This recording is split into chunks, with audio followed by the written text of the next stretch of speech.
What is up, y'all? Welcome to the show. Thank you for joining us. We, of course, are the Alternates. I am your host, Brian Cullen, and with me is the Scott Foster of basketball podcasting, Clayton Stevens. Hey, what's going on? You took that as a. I mean, Scofo is a goat. Yeah, he's the extender. Look. There's a lot of basketball podcasts out there. There's a lot of referees out there. I think the most household name is Scott Foster. That's all I'm saying. Watch out, Chris Paul. That's right. Very good call. We have an awesome show for you today. We will be playing a new segment today, which I'm very excited to get into. And that's all I'm going to say about that. Before we jump into headliners here, I want to take a quick second, ask you to subscribe to the show on YouTube, subscribe wherever you get your podcasts, go ahead and like the video, drop us a comment, leave us a rating and review, and most importantly, share the show. It helps people just like you find us, and we can continue to grow this incredible community. If you want to get a hold of us, you can do so by emailing the show, thealternateshoop@gmail.com. And you know what? Go ahead right now, open up TikTok and give us a follow at the Alternates NBA. Clayton, how are you? Fresh out of Vegas.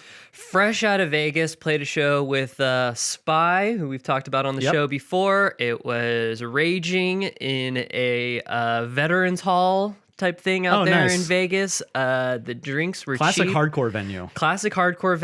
They were selling $1 Bud Light Platinum. I had a blast. I also hadn't had a drink in weeks, so it was kind of fun. I've never heard of a Bud Light Platinum.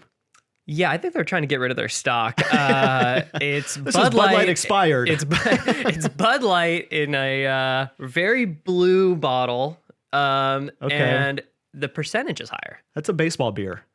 That feels like a baseball beer. I feel like every time I go to a baseball game, I see the aluminum bottles. Oh yeah. No, it's not aluminum though. This was glass bottle. Ooh, classy.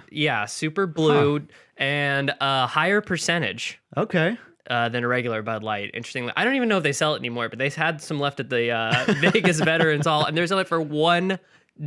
I love that. That's a great deal. If you need a cheap place to drink, go ahead and find yourself a Veterans Hall in Vegas. Veterans Hall in Las Vegas. You're going to have a good time. How are you doing, Brian? I'm doing all right. Busy weekend, crazy games. Yes. Curious, though, before we get into it, in Vegas, did you hit any sports books? I walked into a sports book. Okay. Yes, I took a look at the Wynn sports book, saw what was going on. Good time in there, mostly just for research for when the Casino of Clayton and I see. The casino and sports book open up here in Los Angeles whenever we can get that. I'm sure it didn't look suspicious, this punk dude walking around with a notebook, writing everything down. Yeah, no. Quick little jaunt to the casino, nothing crazy. Okay, all right, fair enough.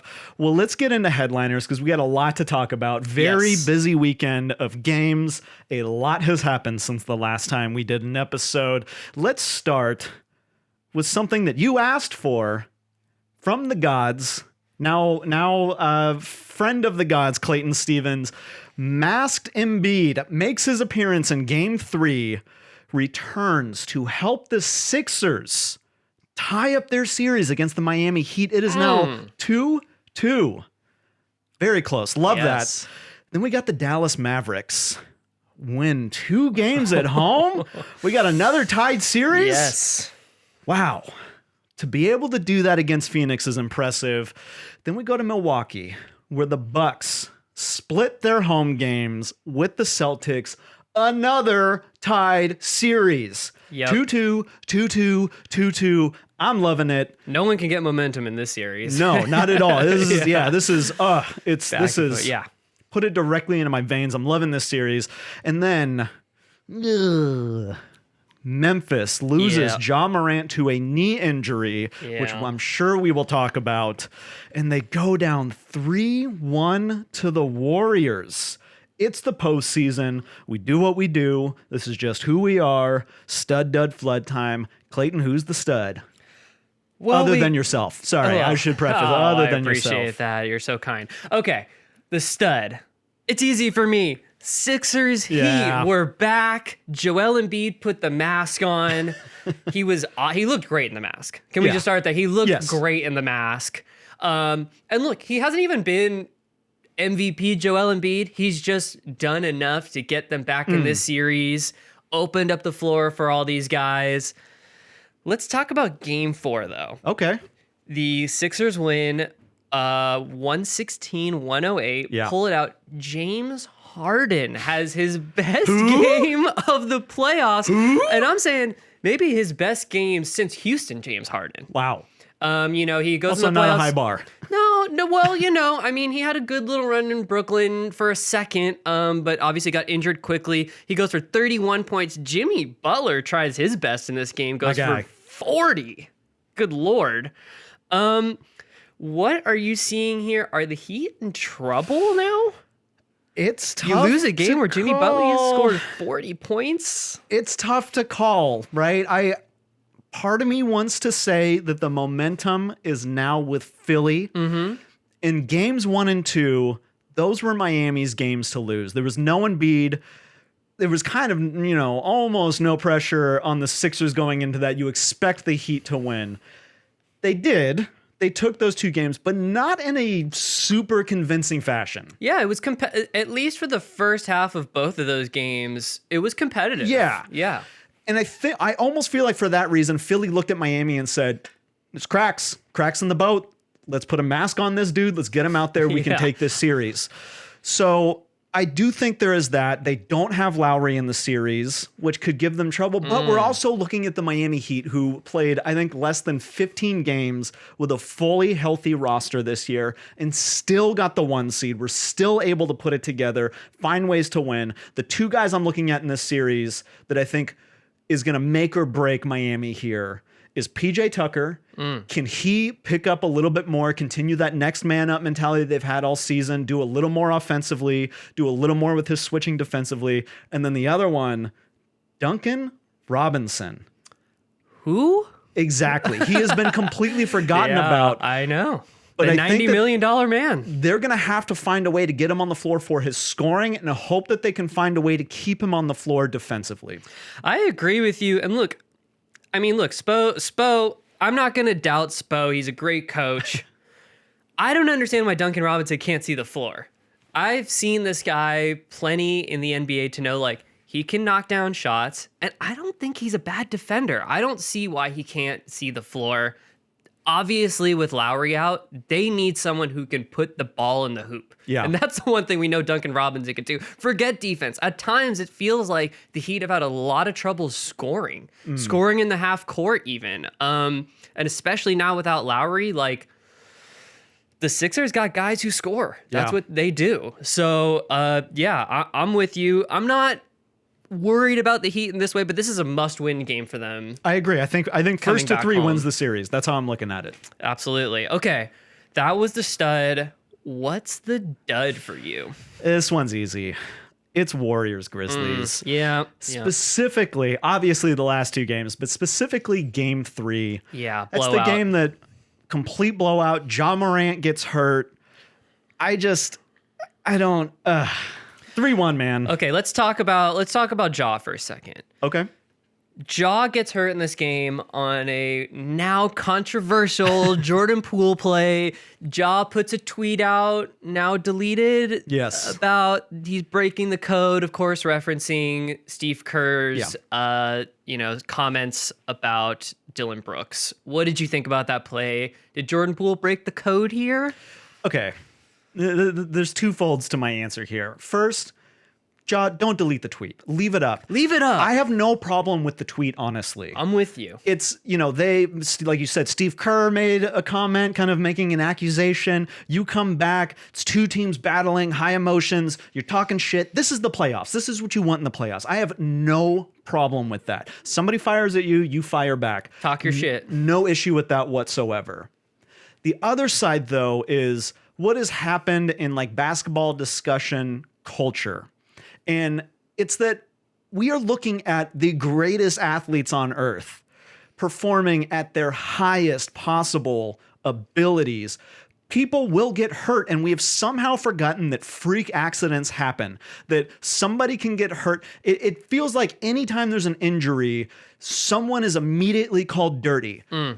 Okay, we've all watched it in slow motion. The play didn't happen in slow motion. We really think Jordan Poole had the presence of mind in that split second to look down, go, that's the knee. I'm going to grab the kneecap exactly. I'm going to pull it this way. Fuck no.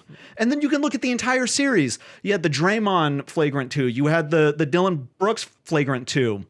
Were they doing it with the intention of harming somebody? No, I don't think so. Were Probably they careless? not. Yes, Yeah. I do think that there can be careless or, lapses of judgment, but we're talking about seconds, fractions of seconds to do these things, to sit there and think, this is my moment. This is what I've been waiting for. This is the opportunity to hurt this dude. I don't think that that's the case whatsoever. I'm not buying it. I think that it happens, and this is part of sports, and people have been calling for the series to get more physical. They want basketball in general to be more physical. Remember back in the day, guys, you couldn't make it, now it's gotten too soft. This is what happens. This is what you asked for. Yeah, exactly. Look, it's been a physical series. These two teams have been going at each other, and this stuff happens. I don't think it's that big a deal. I think we're both kind of at the point now where we're counting out the Grizzlies. Are we there? They're down 3-1. Yeah, I'm pretty much there. Okay, so let's we have seen the Warriors blow a 3-1 lead before. we have seen that. We have Steph Curry. Maybe they blow it and they get Kyrie or something. Yeah, maybe so. Probably not. Worth mentioning, Steph Curry becomes the first player to hit 500 threes in that game 4. 500 threes in the playoffs. Yeah. Incredible. He hit 500 threes in that game. 500 threes in that game. Yeah, pretty amazing. Just worth mentioning. And then we got to mention also Steve Kerr tests positive for COVID. He's going to be out probably for the series, probably going to be out at least a week. Mike Brown steps in. Mike Brown just got hired by the Sacramento Kings to be a head coach. Is this going to be a problem for the Warriors or no big deal? Okay. I hope Steve Kerr's okay. Let's get that out of the way. Yes. That's the number one thing. Let's hope that Steve is all right. He's going to come out of this fine. But this is what Steve does. Steve Kerr likes to step away, whether it be a back injury, COVID, and then an assistant steps up, looks great, and then the Sacramento Kings hire them as a head coach. Yeah. We've seen this story before. Yes. Joking aside, is it a bummer? Yes. Do I think it's a game changer? No, I don't. One, they have a 3-1 lead. Mm-hmm. I think they're pretty comfortable with that. Two, Steve Kerr's a great coach. I am not taking away from that. He obviously has a ton of success with what he's done with the Warriors, building this system, doing all of this. But it's not just Steve Kerr. It's Steph Curry. It's Draymond Green. It's the IQ that these veteran players have on this team. Yes, Steve has put together a great system. Yes, he knows how to draw plays out of timeouts, out of stoppages, all of that. But what makes the Warriors the most dangerous is their ability on the floor to read and adjust. And that's coming down to the players. That's Draymond. That's Steph. That's even Clay. That's these guys. I think the veteran IQ is going to be enough to carry them through at least this series, enough time to let Steve get through what he needs to get through, health and safety protocols, and come back. So as the Bay Area team, I think we can call the Warriors the Tesla of the NBA here.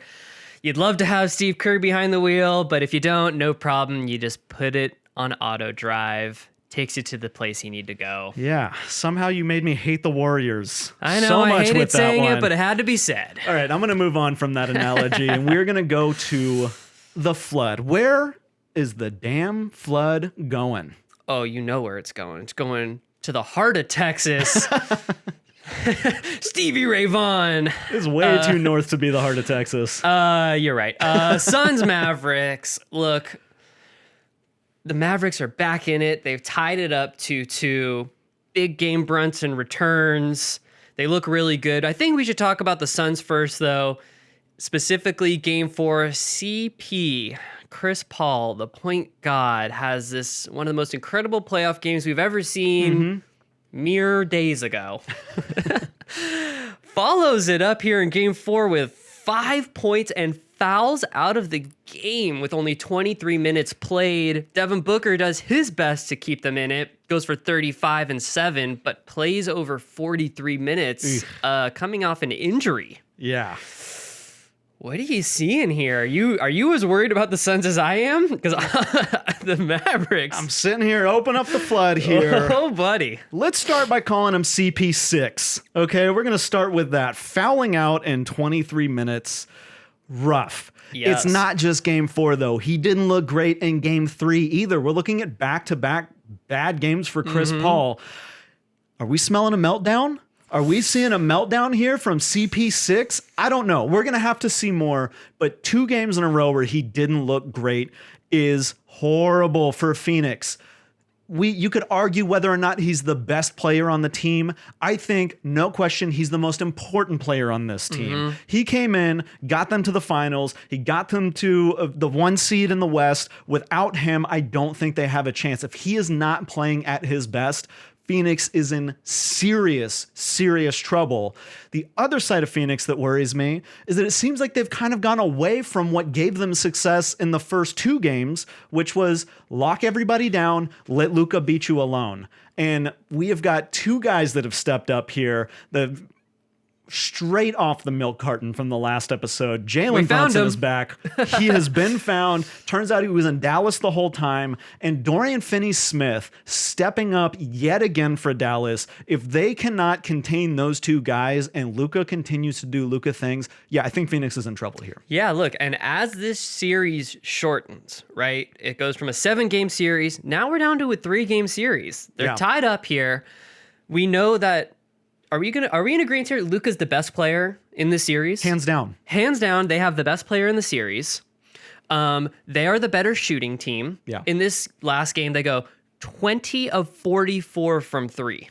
Yeah, they put up like 25 more shots than Phoenix did. Yeah. They put up like 20 more 3-pointers than Phoenix did in this game.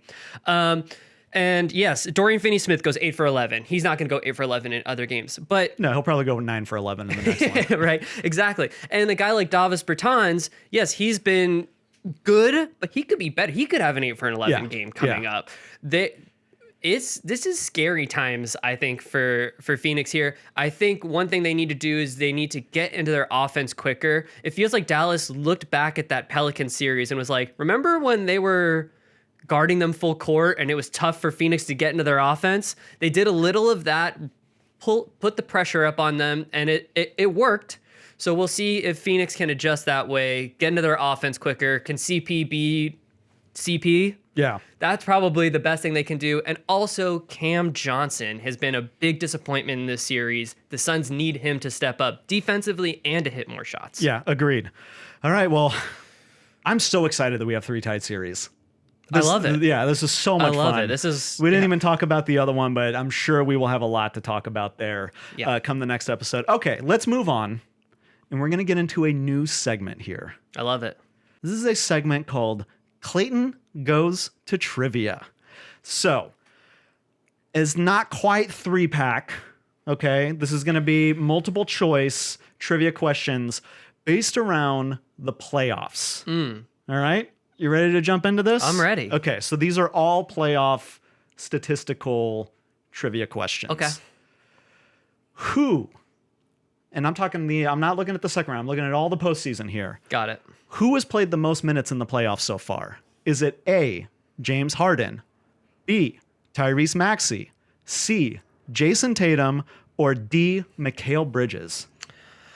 I'm going to say Mikal Bridges. Okay, you think it's Mikal Bridges? I think it's Mikal Bridges. Okay, wrong. It's Tyrese Maxey. Tyrese Maxey. Leading the league in minutes played in the postseason. I'm not surprised. Look, I've been saying that it's going to come down to earth with him.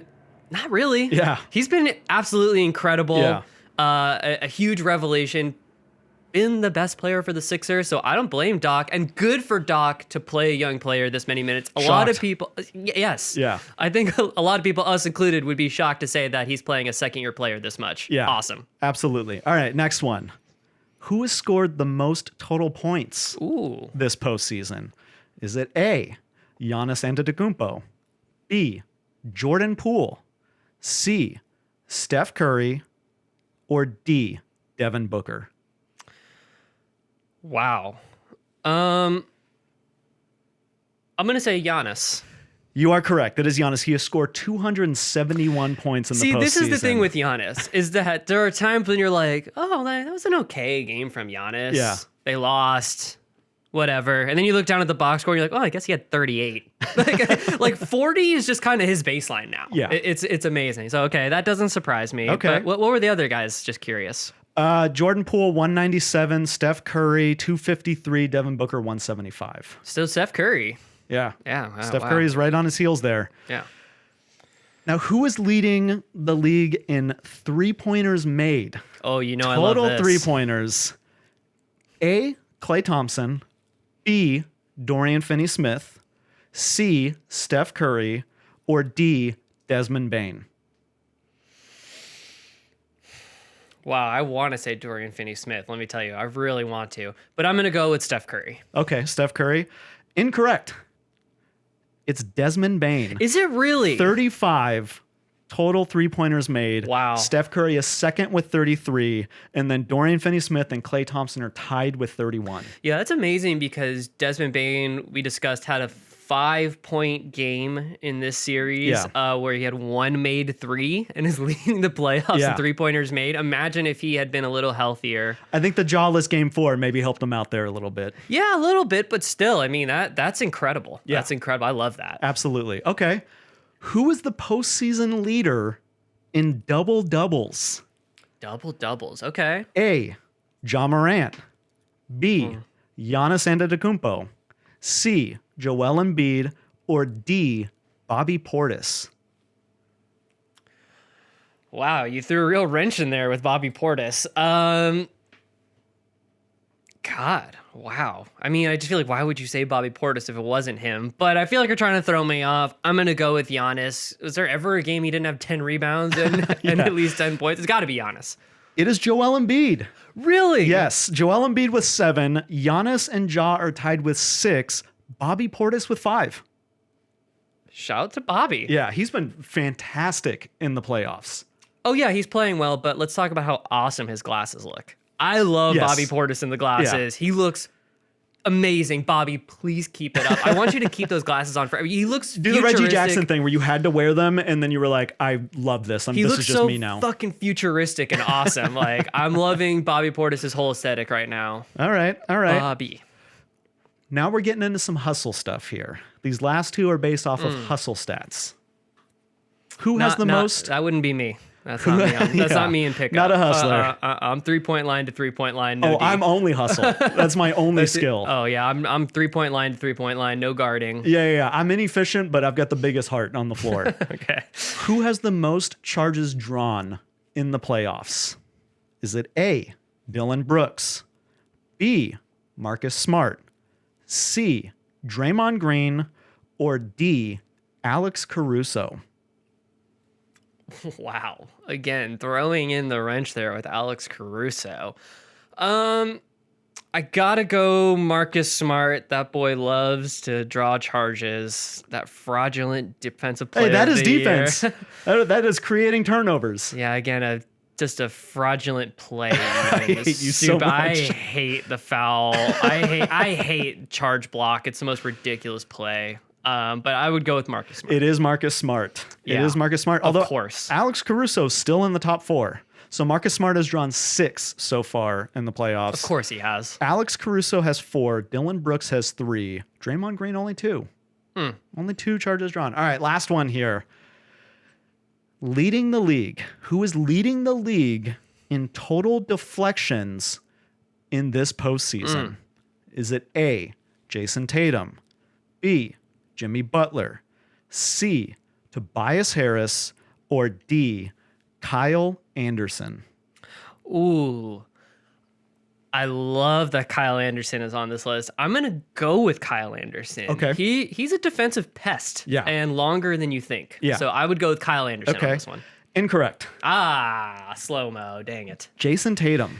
You know what? That was my second choice. That's when you first said Tatum, I was thinking it's him. And then when you got to Kyle Anderson, I was like, I'm going to pick slow-mo. It's too fun. But Jason Tatum, 32 total deflections. He's put on a really good defensive effort in these whole playoffs. Yeah. Jimmy Butler and your dude, Tobias Harris, tied with 30. Love it. Toby. Kyle Anderson with 28. Not bad. Not bad. You got a Not couple bad. there. Yeah, and look, Kyle Anderson doing them in slow motion to get that many. It's amazing. Yeah. Somehow the ball bounces slowly as well. I don't understand how he does it. He is the Doctor Strange of the NBA. Really? These were some fun ones. I was surprised by some of them. Obviously, didn't do that great, but very fun. Better luck next time, my friend. Speaking of luck, let's get into Duo Jam. Let's do it. So, last week, to recap, we went Miami versus Philly. Right now, possibly our favorite series. Dud to stud. Dud to stud. Dud to stud. Miami, Philly. I took Miami. You took Philly. I put up Jimmy Butler and Bam Adebayo. Jimmy Butler put up 199.9 fantasy points. Holy shit. Bam Adebayo, 142.2 for a combined 342.1 fantasy points in Duo Jam this week. You took Philly. Mm-hmm. You grabbed James Harden and Tobias Harris. Bit of a risky pick. We talked about the Tobias Harris pick. You know, I questioned whether or not you're going to go for Maxey. Yep. Turned out to be a smart pick because he did have the second highest points for them this week in fantasy. James Harden put up 146.1. Tobias Harris, 143.1. Combined, 289.2. I gotta win! Oh, you and the Cincinnati Reds have finally got to 4 wins. 4-12, baby. 4-12. Amazing. Hey, playoff Jimmy Butler. God damn. Yeah, pathetic. He was 0.1 away from 200 points. That is Do funny. better, Jimmy Butler. Yeah. Do something 1/10 better. Get a bigger face. That's his coffee company. Yeah. So I got the win. Couldn't be more happy about it. So excited. This week, we're going to go to, it's the one series we didn't really dive into today. Celtics Bucks. Blowout, close is where we're at with this series. The Seesaw series. Yeah, yes. the Seesaw series. I'm going to take the Bucks. Okay. Mainly because I know what I do here on Duo Jam, and I don't want to hurt the Celtics right now with all the shit that I've been talking. I am keeping my curse away from them. This is a reverse jinx, I see. So that leaves you with the Celtics. I am going with kind of a controversial pick here. Thanasis Antetokounmpo. No, I'm kidding. I am taking Coach Bud. yeah, exactly. I'm going with Coach Bud and Bobby Portis. So Giannis, clear, obvious pick. The second one with Chris Middleton out gets a little tough, but I'm relying on some defensive stats to help me out here. Maybe a little dishing out. Let me get some assists. Drew Holiday is my second pick. I am doing the small big Clayton Stevens. Mm-hmm. I won a game. I'm starting to feel like you. I'm starting to play like you. So I'm hoping I can get number 5 on the season. Who do you have coming out of Boston? Well, Peyton Pritchard. Yeah, of course. Peyton Pritchard and Paul Pierce. No. Look, I'm just going with the duo, the iconic duo now. Tatum and Brown. Al Horford. Yeah. Game winner Al Horford. Wow. Okay, wow. That end of game was absolutely insane. The missed free throw on purpose, multiple putback. You never see that. That was, I rewound my TV like 6 times. And then the end of game 4, you had the and one dunk from Al Horford. Mr. Clutch. Ow. Mr. Almost Clutch. Those beautiful eyes. Gorgeous eyes. Gorgeous eyes. But no, I'm going with the youngsters, the iconic duo, Tatum and Brown. Both been pretty good. Okay. Both are pretty good. Also would be the NBA Jam pair. They wouldn't have the traditional one, I think. I think they would be Tatum and Brown. No way. Marcus Smart would be out there getting charges and NBA Jam. Tyson Smart.